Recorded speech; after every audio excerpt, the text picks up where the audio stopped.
इसमें इस क्वेश्चन में एक स्मॉल बल्ब है जो यहाँ पे रखा हुआ है। ऐसा पहले भी मैंने कराया है क्वेश्चन जो है। सो एक स्मॉल बल्ब है जो कि बॉटम ऑफ अ टैंक, ये हमारा टैंक है, ठीक। और इसमें पानी जो है 80 सेंटीमीटर तक है,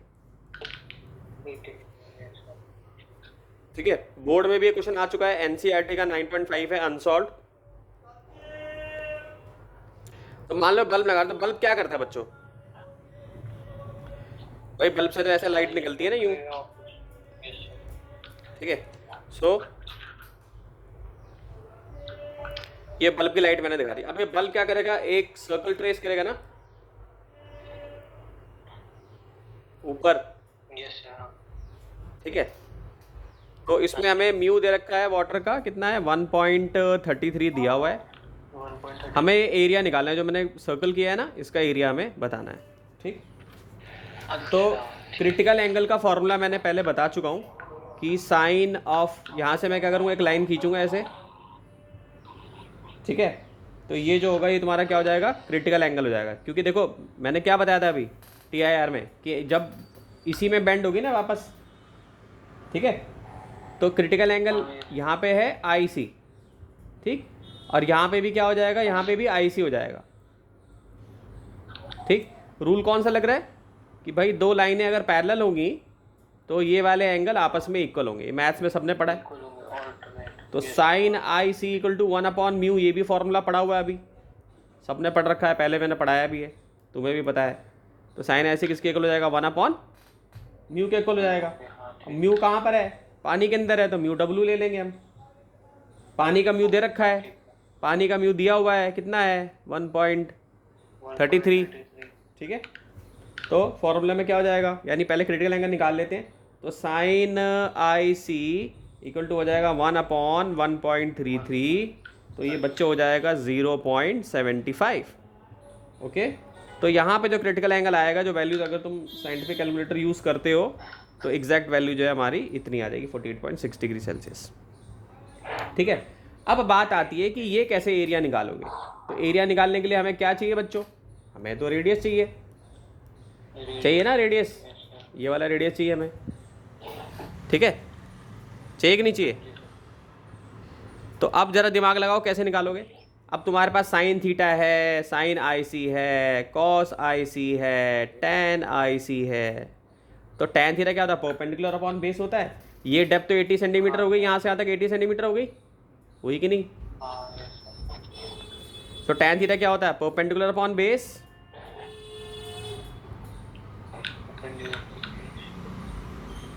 परपेंडिकुलर कितना है 80, बेस समय निकालना है, R हो गया। और थीटा की वैल्यू क्या हो जाएगी, थीटा की वैल्यू क्या हो जाएगी, यही 48.6। बोर्ड में ना इजी हो जाएगी ये वैल्यू, इससे घबराने की जरूरत नहीं है। तो टैन क्या होता है, परपेंडिकुलर अपॉन बेस होता है। तो ये मैंने यहाँ थीटा है ना, तो इसका परपेंडिकुलर ये हो जाएगा, तो ये मैंने उल्टा लिख दिया, R ऊपर आएगा, 80 नीचे आएगा बच्चों, ठीक है। Tan theta perpendicular upon base होता है, तो R हमारा ऊपर आ जाएगा, और ये जो बेस है वो हमारा कितना 80 आ जाएगा, R/80। तो ये क्या हो जाएगा, हाँ, क्योंकि क्या होता है ना कि जो हम थीटा देख रहे होते हैं ना बच्चों, उस थीटा के सामने वाला परपेंडिकुलर होता है, जहाँ एंगल होगा उसके सामने वाला परपेंडिकुलर लिया जाएगा, ठीक है। सो टैन 48.6 हो जाएगा तुम्हारा R/80। सो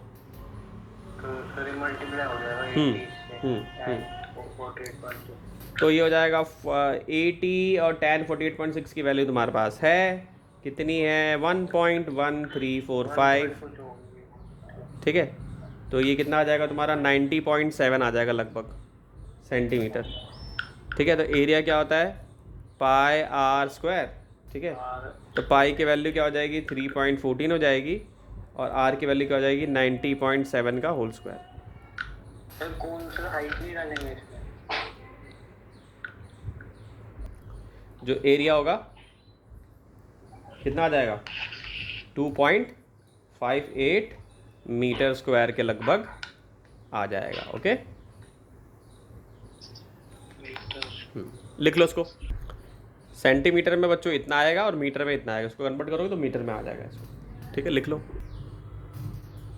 तो इस क्वेश्चन में रीजनिंग हमें देनी है, इस क्वेश्चन में क्या हमें बताना है, हमें बताना है कि इसकी रीजनिंग क्या क्या है।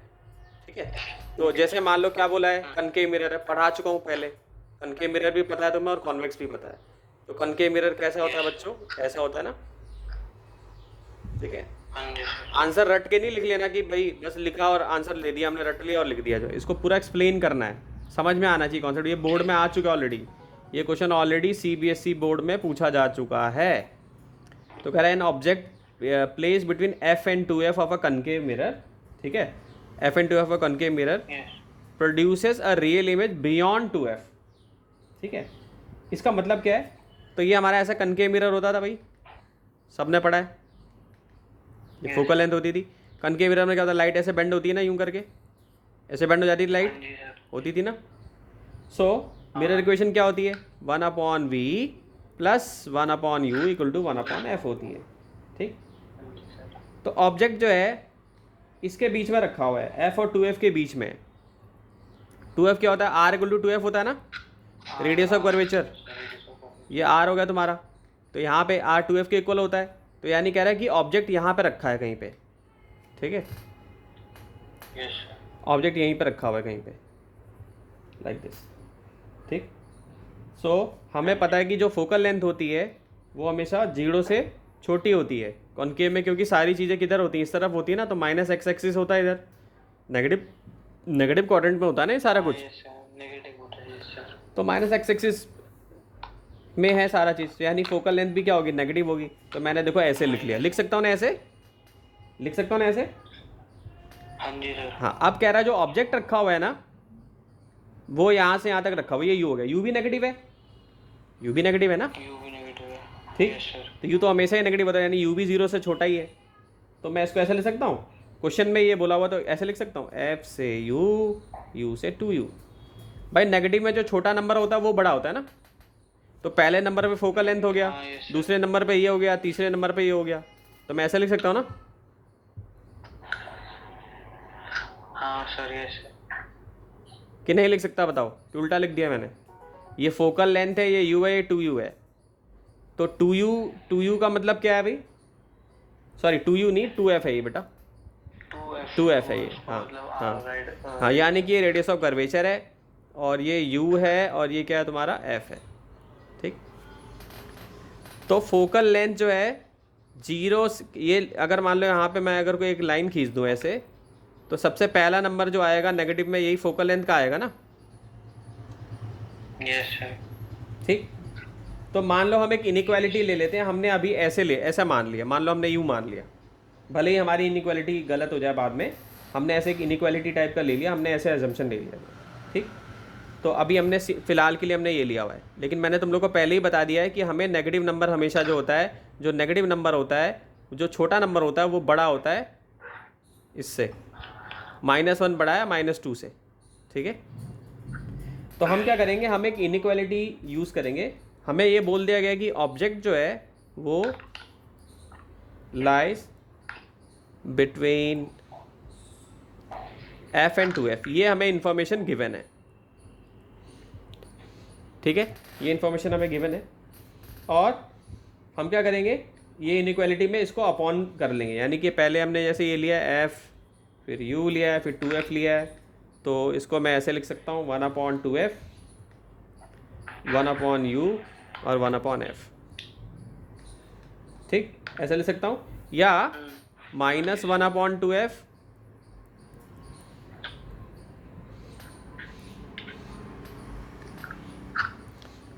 तो ये मेरे को साइन चेंज करने पड़ेंगे यहाँ पे।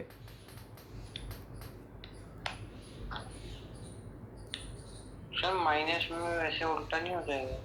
वही तो करने जा रहा हूँ बेटा, उल्टा ही कर रहा हूँ मैं इसको। हाँ। सो ऑब्वियसली साइन बदलते हैं तो इनइक्वालिटी में चेंज करना पड़ता है ना मैं, तो ऐसे कर लिया हमने।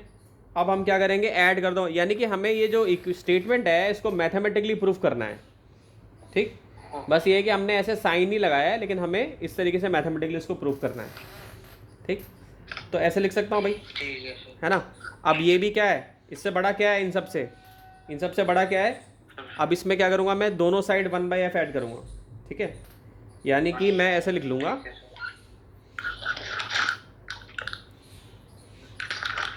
लिख सकता हूँ ऐसे, ठीक है ना, और 1/f माइनस 1/2f, ठीक। Yes sir. और ये 0 से लिख देंगे, ठीक, समझ गए। तो इसमें f क्या आ रहा है, क्या आ रहा है ये, इसमें सर इसमें तो बच्चों 1/f माइनस 1/u ये लिख दिया मैंने ऐसे। अब हमें पता है कि ये भी फॉर्मूला होता था, yes sir 1/v plus 1/u equal to 1/f। तो मैं ऐसे ले सकता हूँ 1/f minus 1/u equal to 1/f। तो ये मैंने पुट कर दिया यहाँ पे, ये क्या आ गया 1/v आ गया। यस अब ये 1/v आ गया, क्रॉस मल्टीप्लाई करूँगा, साइन चेंज कर दिया, तो देखो आ गया ना। यही पूछा है ना क्वेश्चन में कि yes sir. Real image beyond 2f, ठीक। हाँ हाँ यस सर, वही बड़ा सो होगा, ठीक। अब क्या लिखोगे, ये तो सारा मैथमेटिक्स था इसका कि कैसे ये हो रहा है। तो अब कैसे लिख सकता हूँ मैं, so as f is negative,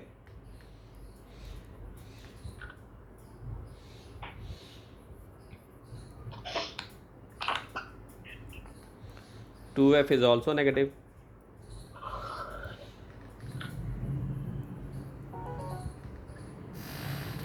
and hence v will also be negative।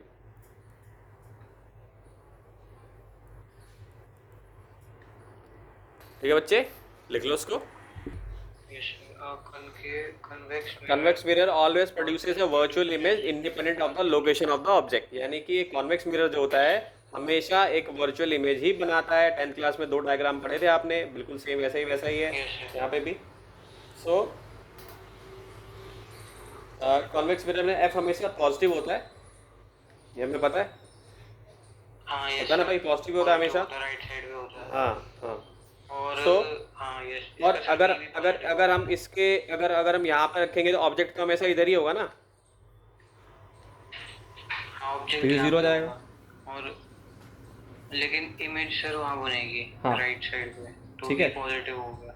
सो अब देखो, हम ऐसे लिख सकते हैं ना formula 1/v plus 1/u equal to 1/f, ठीक। Yes sir. तो इसको ऐसे लिख सकता हूँ 1/v equal to 1/f minus 1/u लिख सकता हूँ। और f मुझे पता है हमेशा 0 से बड़ा है और u हमेशा 0 से छोटा है कि नहीं, लिख सकता हूँ ना ऐसे। Yes sir. सो अब इसमें जो वैल्यू आनी चाहिए हमेशा क्या आनी चाहिए, 0 से बड़ी, है ना भाई। अब f में कोई वैल्यू डालोगे, मान लो देखो मैंने क्या डाला, मान लो मैंने 1/1 डाल दिया, ठीक है। यहाँ पे माइनस 1/-1 डाल दिया, ठीक। क्या आएगा फिर यहाँ पे 1/1 हो जाएगा प्लस 1/1 हो जाएगा, 1/1 हो जाएगा 2, हाँ तो 1/1 ये क्या हो जाएगा 2/1 हो जाएगा, ठीक है। तो हमें बताना है कि हमेशा वर्चुअली बनेगी, तो वर्चुअल में क्या आएगा, पॉजिटिव आएगा हमेशा। तो देखो आ रहा है ना पॉजिटिव यहाँ पे, अगर हम इसमें वैल्यूज डालें अलग अलग तो पॉजिटिव आएगा। सो 1/v 0 से बड़ा है, इसका मतलब v भी 0 से बड़ा है। सो v इज ऑलवेज पॉजिटिव, ठीक है। तो हमेशा पॉजिटिव होगा, therefore the image formed is virtual.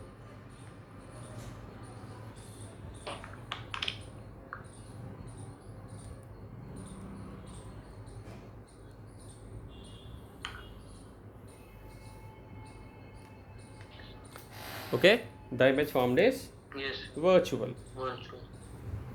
It does not depend on the location of the object. It does not depend on the location of object.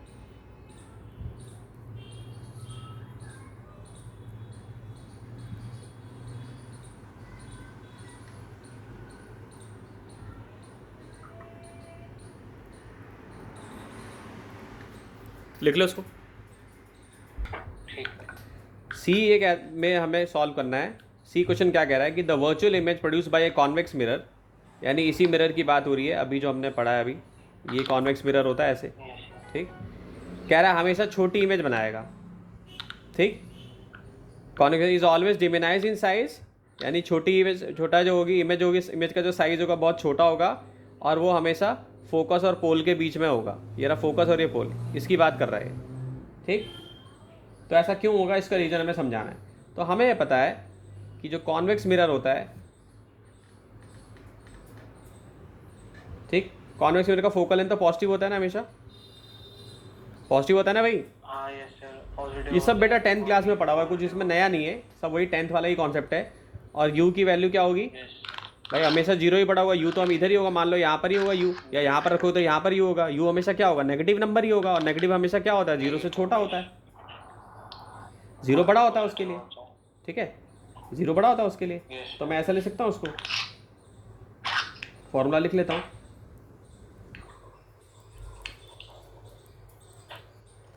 ठीक है। अब इसमें v तो पॉजिटिव ही आएगा हमेशा, इमेज भी पॉजिटिव वाले क्वाड्रेंट में ही आएगी हमेशा, है ना। यस तो ऐसा लिख सकता हूँ, ठीक। सो हाँ जी ऐसा लिखने से क्या हो जाएगा कि जब क्रॉस मल्टीप्लाई करूंगा मैं तो ये f इधर आ जाएगा, ठीक। So image is always located between pole and focus, image is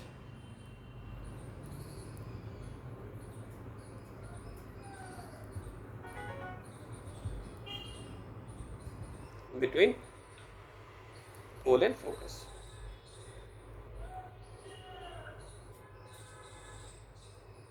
ठीक है, ऑफ द मिरर। और V जो होगा हमेशा छोटा। यस मोड में लेंगे तो U बड़ा आएगा, वैसे हमेशा नेगेटिव में रहेगा, तो हमेशा इमेज जो होगी वो डिमिनाइज्ड होगी, ठीक। अब इमेज का कैसे पता चलता है, तो मैग्निफिकेशन देखोगे, height of image upon height of object, ठीक है, माइनस V बाई यू। तो इसमें अगर आप वैल्यू डालोगे, माइनस की डालोगे तो प्लस में ही आएगा ये सारा कुछ, ठीक है। तो हमेशा इमेज क्या बनेगी, डिमिनाइज बनेगी। अब दूसरा क्या तरीका हो सकता है इसको समझने का, कि आप ऐसा कॉनकेव मिरर देखो जिसमें कि क्या हो, फोकल लेंथ के अंदर बीच में, पोल और फोकल लेंथ के बीच में कहीं ना कहीं इमेज रखी हो, तो आप उसका डायग्राम जब देखोगे तो आपको क्लियर हो जाएगा कि क्यों ऐसा हो रहा है, कि डिमिनाइज क्यों बन रही है। रे डायग्राम भी, अब जैसे बोर्ड वाले क्या कर सकते हैं, इसका रे डायग्राम तुम्हें दे सकते हैं बनाने के लिए, यानी ये जो चीज़ हम पढ़ रहे हैं अभी, इसी का रे डायग्राम दे देंगे कि आप एक कॉनकेव मिरर, एक कॉन्वेक्स मिरर है हमारे पास, और उसमें हमने जो ऑब्जेक्ट है उसको, जो ऑब्जेक्ट है वो तो इधर है, उसकी इमेज जो है, जैसे ये यहाँ तो इस वाले केस में तो ऑब्जेक्ट यहाँ पर था, ये यू था, ठीक है। तो मान लो कि तुमको बोलेगा कि इमेज यहाँ पे बनी है, ये इमेज इधर बन रही है, ठीक है, ये इमेज बनेगी इधर कहीं पे, छोटी सी इमेज बनेगी, तो इसका डायग्राम तुम्हें दे देगा बनाने के लिए, ठीक है, इसका डायग्राम तुम्हें रे डायग्राम ट्रेस करने के लिए दे देगा। तो ऐसे क्वेश्चंस आते हैं, ऐसे बना भी सकते हैं, जैसे सिंपल वाले तो पहले आए हुए हैं लेकिन बना सकते हैं। तो इस केस में देखो यू हमेशा इधर ही है और हमेशा जो है इमेज बनेगी, ठीक है। कौन सा मिरर है ये, कॉन्वेक्स मिरर है, और इसकी इमेज जो है यहाँ पे बन रही है, ठीक है।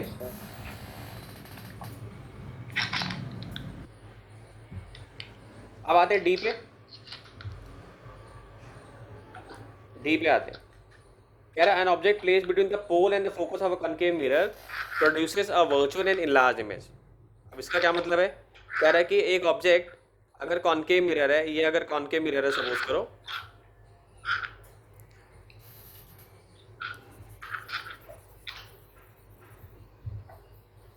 सपोज करो ये कॉनकेव मिरर है,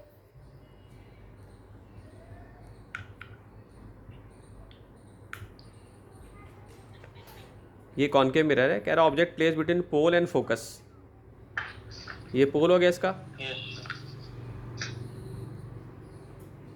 ये फोकस हो गया तुम्हारा, ठीक है।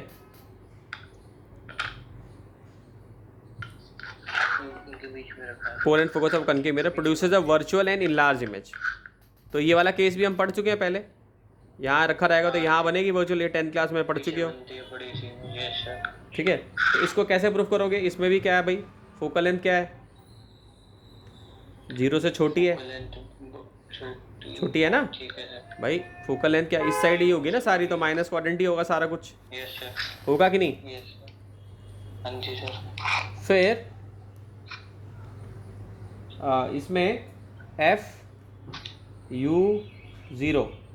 ठीक है, लिख सकते हैं भाई यू, ये सब ये फॉलो कर रहा है, इस इनइक्वालिटी को फॉलो कर रहा है, तो इसको अगर अपॉन में लिखूंगा 1/f माइनस 1/u, ये ऐसे लिख सकता हूँ, लिख सकता हूँ ना।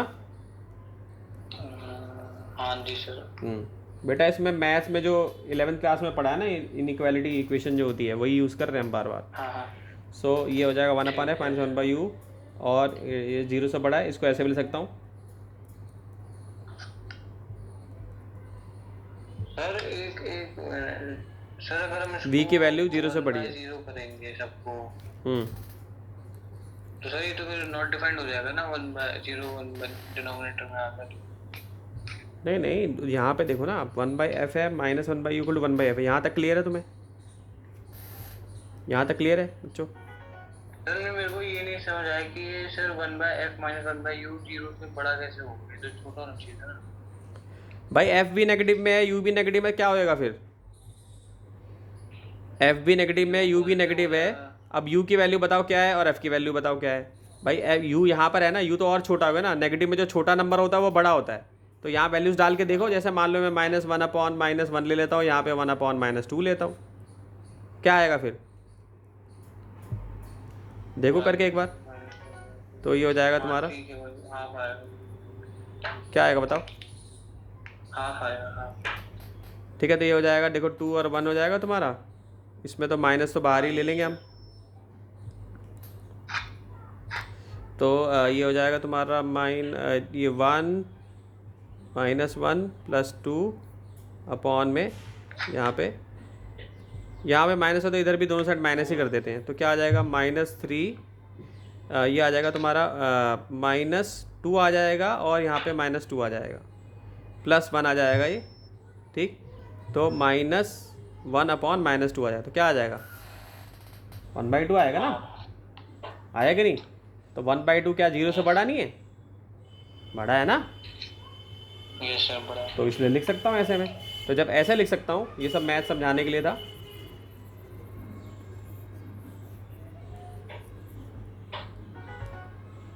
ठीक है, तो ये हो जाएगा तुम्हारा फिर 1/v ग्रेटर दैन 0, तो v की वैल्यू 0 से बड़ी होगी।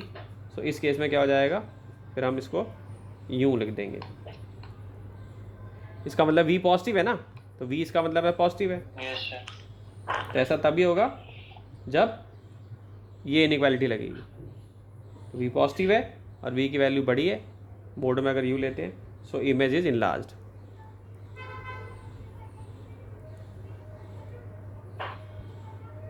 क्लियर है? तो ये चीज़ यस आप अच्छे से इसको समझ लो। इसमें लिखना होगा ना जब आपको सीबीएसई बोर्ड में अगर 2 नंबर का क्वेश्चन आता है, तो ये सारा आपको समझाना पड़ेगा बेटा। और ये पहला क्वेश्चन आ चुका है। BCD भी कभी भी बोर्ड में, सीबीएसई बोर्ड में पूछा जा सकता है। ठीक है, थैंक यू वेरी मच।